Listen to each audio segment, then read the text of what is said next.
Hello friends, आपके अपने channel MVS classes में आपका स्वागत है। आज का हमारा टॉपिक है कार्य ऊर्जा शक्ति। कार्य ऊर्जा शक्ति के इस टॉपिक में हम सबसे पहले पढ़ेंगे कार्य के बारे में, फिर पढ़ेंगे ऊर्जा के बारे में, उसके बाद में ऊर्जा के जो प्रकार है गतिज ऊर्जा और स्थितिज ऊर्जा उनके बारे में, तथा ऊर्जा संरक्षण का नियम। उसके साथ ही पढ़ेंगे ऊर्जा रूपांतरित करने वाले कुछ उपकरण। चलिए देखते हैं सबसे पहले कार्य के बारे में। कार्य जब किसी वस्तु पर कोई बल लगाने से उस वस्तु का बल की दिशा में विस्थापन होता है तब माना जाता है कि क्या हुआ है, कार्य हुआ है। जैसे कोई एग्जाम्पल है, यदि कोई व्यक्ति किसी कार्यालय या घर की सीढ़ियाँ चढ़ता है तब कहा जाता है कि कार्य हुआ है, क्योंकि गुरुत्वाकर्षण बल के विपरीत गतिशील होता है। किसी बल द्वारा किया गया कार्य दो कारकों पर निर्भर करता है। कौन कौन से पे? बल की मात्रा पे और दूसरा है दूरी पे। दूरी के मतलब जिसके जरिए वस्तु बल की दिशा में गतिशील होती है। इसलिए कार्य और बल की दिशा, बल एवं बल की दिशा में वस्तु के विस्थापन के गुणनफल द्वारा मापा जाता है। जो कार्य होता है कैसी राशि है? अदिश राशि है। इसका ऐसा ही मात्रक क्या होता है? जूल होता है। जो कार्य का फॉर्मूला क्या हो जाएगा यहाँ से? बल व दूरी। दूरी का मतलब बल की दिशा में तय की गई दूरी। बल को F से डिनोट किया जाता है और दूरी को हम S से डिनोट करेंगे, इसलिए। और कार्य को W बराबर क्या हो जाएगा? Fs। जब किसी वस्तु पर F बल लगाने से S दूरी तक विस्थापित होती है तब देखिए इस प्रकार से यह धक्का लगाया जा रहा है किसी वस्तु पर तो कार्य होता है। और अगर F बल लगाया जाए S दूरी तक किसी कोण से लगाया जाए उस कंडीशन में क्या होगा? चलिए देखें। जो कार्य होगा वह होगा W बराबर Fs कोस थीटा, जहाँ थीटा क्या है? बल और विस्थापन के बीच का जो कोण है। इसमें एक नोट है, कार्य करने हेतु किसी बल के लिए शर्त होती है कि वह उस वस्तु में गति पैदा करे, अर्थात तय की गई दूरी शून्य है तो किसी वस्तु पर किया गया कार्य भी कैसा होगा? शून्य होगा। इसमें जैसे कोई एग्जाम्पल है, यदि कोई व्यक्ति किसी दीवार को धक्का देता है, मान लीजिए है कोई दीवार है, इस पर कोई व्यक्ति धक्का दे रहा है तो वह दीवार स्थिर रहती है तब तक उस व्यक्ति द्वारा जो दीवार पर किया गया कार्य कितना होगा? शून्य होगा। ये धक्का दे रहा है तो, क्योंकि दीवार में कोई गति उत्पन्न नहीं होती है। लेकिन व्यक्ति द्वारा खुद के शरीर पर किया गया कार्य शून्य नहीं होगा। क्यों? क्योंकि दीवार को धक्का देने के दौरान व्यक्ति ने ऊर्जा का प्रयोग किया है, जिसके कारण उसकी मांसपेशियों में क्या हुआ? खिंचाव हुआ है और उसे थकान महसूस हुई है। इसलिए कार्य शून्य रहेगा। व्यक्ति के द्वारा जो किया गया कार्य वह शून्य नहीं होगा। इससे हम एक और उदाहरण से समझते हैं। यदि कोई व्यक्ति अपने हाथों में भारी सूटकेस लेकर बस स्टॉप पर खड़ा है तो संभवतः वह बहुत जल्द थक जाएगा, लेकिन इस स्थिति में वह कार्य नहीं कर रहा है क्योंकि व्यक्ति द्वारा उठाया गया सूटकेस बिल्कुल भी गतिशील नहीं है। इसलिए यह स्पष्ट है कि किसी वस्तु पर सिर्फ बल लगाने से कार्य नहीं होता है। कार्य तभी होता है जब बल लगाने से वस्तु गतिशील हो। इसके बाद नेक्स्ट है ऊर्जा। किसी वस्तु द्वारा कार्य करने की क्षमता को क्या कहते हैं? ऊर्जा कहते हैं। ऊर्जा एक ऐसी राशि है, अदिश राशि है। इसमें सिर्फ परिमाण होता है, दिशा नहीं होती है। इसका ऐसा ही मात्रा क्या होता है? जूल होता है। और एक जूल कार्य करने के लिए आवश्यक ऊर्जा को एक जूल ऊर्जा की आवश्यकता होती है।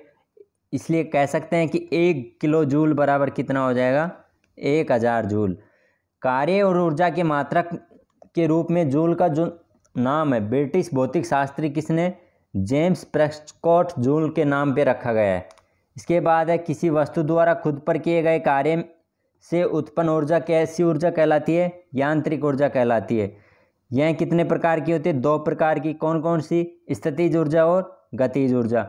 सबसे पहले देखिए स्थितिज ऊर्जा के बारे में। यह डायग्राम में दिखाया गया है कि इस प्रकार से है, कोई चट्टान है, चट्टान पर कोई साइकिल लेके चढ़ाई कर रहा है तो कैसी गतिज ऊर्जा और स्थितिज ऊर्जा दोनों गति करेगा इस पे। तो चलिए देखते हैं। स्थितिज ऊर्जा अपने स्थान या आकार की वजह से किसी वस्तु में कार्य करने की क्षमता या किसी वस्तु की स्थिति आकार की वजह से उसमें उत्पन्न ऊर्जा को क्या कहेंगे? स्थितिज ऊर्जा कहेंगे। या सीधी सी भाषा में कह सकते हैं जब किसी वस्तु विशेष अवस्था में स्थिति के कारण कार्य करने की क्षमता आ जाती है। जैसे बांध बनाकर इकट्ठे किए गए पानी की ऊर्जा, घड़ी की चाबी में संचित ऊर्जा, तथा तनी हुई स्प्रिंग, जैसे ये तनी हुई स्प्रिंग की कमान की जो ऊर्जा होती है वह कैसी ऊर्जा कहलाती है? गतिज स्थितिज ऊर्जा। गुरुत्व बल के विरुद्ध संचित स्थितिज ऊर्जा का जो फॉर्मूला होता है कैसा होता है? इसके विरुद्ध होता है, तो पोटेंशियल एनर्जी। स्थितिज ऊर्जा को क्या कहा जाता है? Potential energy. यह किसके बराबर होता है? mgh। कब होता है? जब गुरुत्व बल के विरुद्ध संचित ऊर्जा होती है स्थितिज। इसके उदाहरण देख लिए, संकित धागे की ऊर्जा, ऊंचाई पर एकत्रित जल की ऊर्जा, एक घड़ी में लगी स्प्रिंग की ऊर्जा आदि। इसके अलावा इसमें कुछ मोस्ट फैक्ट हैं। जमीन से ऊपर अपनी स्थिति की वजह से किसी वस्तु में उत्पन्न ऊर्जा को गुरुत्वीय स्थितिज ऊर्जा कहते हैं। भाई जमीन से ऊपर स्थिति की वजह से कोई ऊर्जा उत्पन्न होती है तो कैसी ऊर्जा उत्पन्न होगी? गुरुत्वीय स्थितिज ऊर्जा। इसके अलावा वस्तु के आकार और आकृति में बदलाव की वजह से उत्पन्न ऊर्जा को प्रत्यास्थ स्थितिज ऊर्जा कहेंगे। स्थितिज ऊर्जा के ही भाग हैं सभी।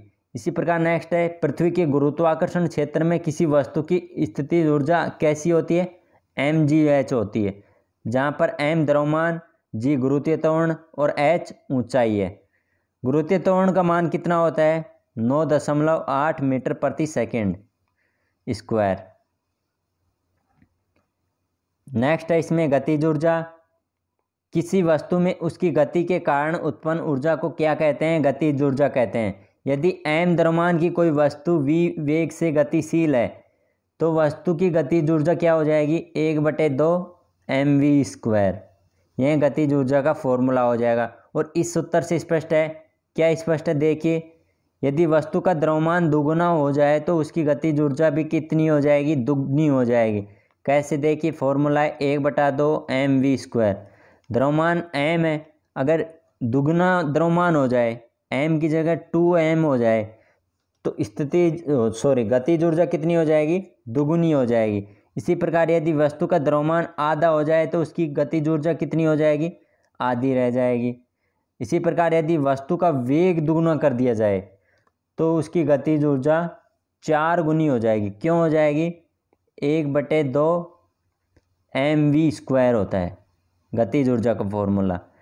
जब v अगर दुगुना होगा 2v, तो 2v का स्क्वायर कितना हो जाएगा? 4v²। तो यहाँ क्या हो जाता है? 4 गुना हो जाती है इसकी स्थितिज ऊर्जा जब वेग दुगना हो। यदि वस्तु का वेग आधा कर दिया जाए तो उसकी गतिज ऊर्जा कैसी हो जाएगी? 1/4 हो जाएगी। चलिए देखते हैं 1/4 कैसे। 1/2 mv² है। अब क्या कह रहा है कि वेग आधा कर दिया जाए, यानी कि जहाँ पर वेग v था वहाँ उसकी जगह v/2 कर दिया जाए। तो देखिए स्थितिज ऊर्जा क्या, गतिज ऊर्जा क्या हो जाएगी? 1/2 mv/2 का स्क्वायर। यहाँ से इसको सोल्व करेंगे तो क्या हो जाएगा? v²/4। यह तो क्या हो गई इसकी? 1/2 mv² गतिज ऊर्जा, डिवाइड में 4 है तो इसलिए कह सकते हैं कि वेग आधा कर दिया जाए तो गतिज ऊर्जा कितनी हो जाएगी? 1/4 हो जाएगी। नेक्स्ट देखिए, इसमें गतिज ऊर्जा और संवेग के बीच संबंध।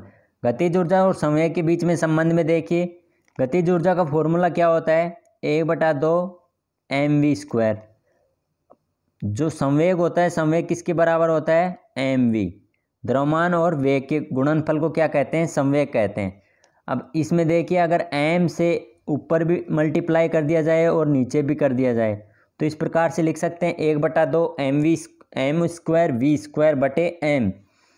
यहाँ पे mv बराबर क्या है? p के बराबर है संवेग, तो इस प्रकार से लिख सकते हैं p²/m। यही किसका फॉर्मूला बन गया? गतिज ऊर्जा का, p²/2m। इस फॉर्मूले से कह सकते हैं कि जब संवेग को दुगुना कर दिया जाए तो गतिज ऊर्जा कितनी हो जाएगी? 4 गुनी हो जाएगी।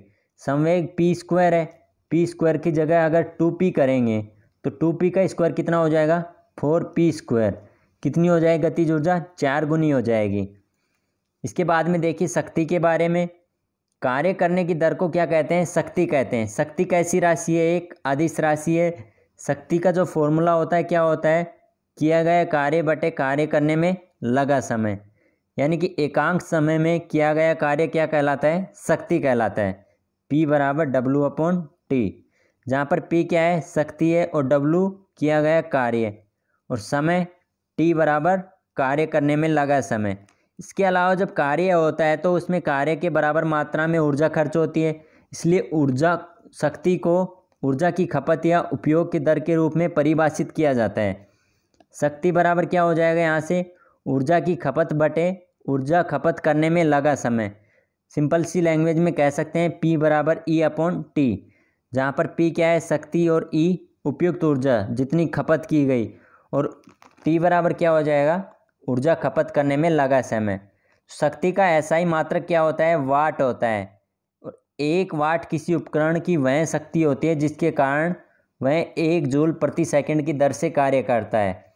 1 वाट बराबर क्या हो जाएगा, 1 जूल प्रति सेकंड। 1 किलोवाट बराबर क्या हो जाएगा, 10 की पावर 3 वाट, यानी कि जैसे 1 किलोग्राम होता है किसके बराबर होता है, 1000 ग्राम के। इसी प्रकार 1 किलोवाट क्या हो जाएगा, 1000 वाट। जब किलो आता है तो किलो का मतलब वह 1000 से मल्टीप्लाई है। इसी प्रकार 1 मेगावाट है, मेगावाट को 10 की पावर 6 लिख सकते हैं, तो 10 की पावर 6 वाट। इसके बाद देखें हॉर्स पावर, अश्व शक्ति। यहाँ से एग्जाम में कई बार क्वेश्चन पूछ लिया जाता है। शक्ति की एक अन्य इकाई है जो किसके बराबर होती है, 746 वाट के बराबर होती है। अर्थात 1 हॉर्स पावर बराबर कितना होता है, लगभग 0.75 किलोवाट के बराबर होती है। और 1 वाट बराबर हमने पढ़ा था, 1 वाट किसके बराबर होता है, 1 वाट इंटू 1 सेकेंड के बराबर। 1 वाट घंटा, 1 वाट घंटे किसके बराबर होता है, वाट तो 1 है, और 1 घंटे में कितनी मिनट होती है, 60 मिनट, और 60 मिनट में कितनी सेकंड होती है, 60 सेकंड। तो यहाँ से इसको सोल्व करेंगे तो कितना हो जाएगा, 3600 जूल। इसलिए कह सकते हैं कि 1 वाट घंटा बराबर कितना हो जाएगा, 3600 जूल। कैसे हो जाएगा, अभी देखा, 1 घंटे में 60 मिनट और 1 मिनट में 60 सेकंड। इसी प्रकार 1 वाट बराबर कितना हो जाएगा, 3600 जूल। और 1 किलो वाट घंटे में कितना हो जाएगा, 3.6 इंटू 10 की पावर 6 जूल। इसके बाद आता है ऊर्जा संरक्षण का सिद्धांत। ऊर्जा को न तो निर्माण होता है और न ही उसका विनाश होता है, यानी कि सीधी सी भाषा में कह सकते हैं ऊर्जा न तो उत्पन्न की जा सकती है और न ही नष्ट की जा सकती है। ऊर्जा को सिर्फ एक रूप से दूसरे रूप में परिवर्तित किया जा सकता है। जब कभी एक रूप में ऊर्जा का उपयोग होता है तो दूसरे रूप में समान मात्रा में ऊर्जा उत्पादित होती है। इसलिए ब्रह्मांड की कुल ऊर्जा कैसी होती है, नियत बनी रहती है। इसी सिद्धांत को क्या कहा जाता है, ऊर्जा संरक्षण का सिद्धांत। अब देखिए ऊर्जा रूपांतरण के कुछ उपकरण होते हैं, कौन कौन से होते हैं, चलिए देखते हैं। डायनेमो है। डायनेमो क्या कार्य करता है, यांत्रिक ऊर्जा को विद्युत ऊर्जा में परिवर्तित कर देता है। इसी प्रकार मोमबत्ती है। मोमबत्ती रासायनिक ऊर्जा को प्रकाश एवं ऊष्मा ऊर्जा में परिवर्तित कर देता है। माइक्रोफोन ध्वनि ऊर्जा को विद्युत ऊर्जा में परिवर्तित कर देता है। इसी प्रकार नेक्स्ट है लाउड स्पीकर।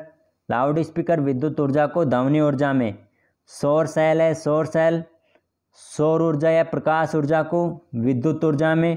ट्यूबलाइट है। ट्यूबलाइट विद्युत ऊर्जा को प्रकाश ऊर्जा एवं ऊष्मा ऊर्जा में। इसी प्रकार बिजली का बल्ब है, वह विद्युत ऊर्जा को प्रकाश ऊर्जा व ऊष्मा ऊर्जा के रूप में। बैटरी रासायनिक ऊर्जा को विद्युत ऊर्जा में। नेक्स्ट है बिजली का मोटर, विद्युत ऊर्जा को रासायनिक ऊर्जा में। सितारा है। सितार जो बजाने का यंत्र होता है, यांत्रिक ऊर्जा को ध्वनि ऊर्जा में।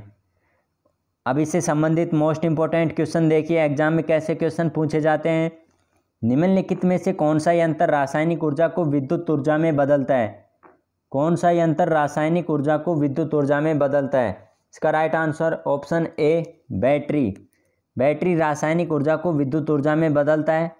नेक्स्ट क्वेश्चन, किसी वस्तु में उसकी स्थिति के कारण संचित ऊर्जा कैसी ऊर्जा कहलाती है, स्थितिज ऊर्जा। नेक्स्ट क्वेश्चन, निम्नलिखित में से जूल किसका मात्रक होता है। जूल कार्य का मात्रक होता है। इसका right answer option A. Next question, ऊर्जा की वाणिज्यिक इकाई होती है। ऊर्जा की वाणिज्यिक इकाई क्या होती है, किलोवाट हावर, किलोवाट घंटा। नेक्स्ट क्वेश्चन है, जब कोई वस्तु स्वतंत्र रूप से ज़मीन पर गिर रही होती है तो उसकी कुल ऊर्जा क्या सी होती है? स्थिर रहती है। जब कोई वस्तु स्वतंत्र रूप से ज़मीन पर गिर रही होती है तो उसकी ऊर्जा स्थिर रहती है। नेक्स्ट क्वेश्चन है 100 वाट का एक विद्युत बल्ब 1 मिनट में कितनी ऊर्जा स्थानांतरण करता है? ऊर्जा बराबर क्या होता है? P बराबर W/T। यहाँ पे W का मतलब क्या है? वाट। वाट कितना है? 100 वाट। टाइम कितना है? 1 मिनट। 1 मिनट को सेकंड में बदलने के लिए क्या करेंगे? 60 से भाग करेंगे। 60 से भाग करेंगे तो वह क्या हो जाएगा? गुणा में आ जाएगा 60 सेकंड, क्योंकि ऊर्जा किस में होती है? जूल प्रति सेकंड। जूल किसका मात्रक होता है? वाट का, शक्ति का या ऊर्जा का। अब देखिए इसको सोल्व करेंगे कितना हो जाएगा? 6000 जूल। इसका right answer option D. Next question है जब किसी वस्तु के द्वारा कार्य किया जाता है तो उस पर क्या प्रभाव पड़ता है? जब किसी वस्तु पर कार्य किया जाता है तो उसे ऊर्जा की प्राप्ति होती है। नेक्स्ट क्वेश्चन रासायनिक ऊर्जा को यांत्रिक ऊर्जा में परिवर्तित करने वाला उपकरण? Option A dynamo. Next question है शक्ति की सबसे छोटी इकाई है? शक्ति की सबसे छोटी इकाई वाट होती है। नेक्स्ट क्वेश्चन है किसी वस्तु पर किया गया कार्य निर्भर नहीं करता है? किस पर निर्भर नहीं करता? वस्तु के प्रारंभिक वेग पर। ओके फ्रेंड्स, आज का वीडियो यहीं समाप्त होता है। फिर मिलेंगे अगले वीडियो में एक नई शुरुआत के साथ। अगर वीडियो पसंद आया तो वीडियो को लाइक व शेयर व सब्सक्राइब ज़रूर करिए। धन्यवाद।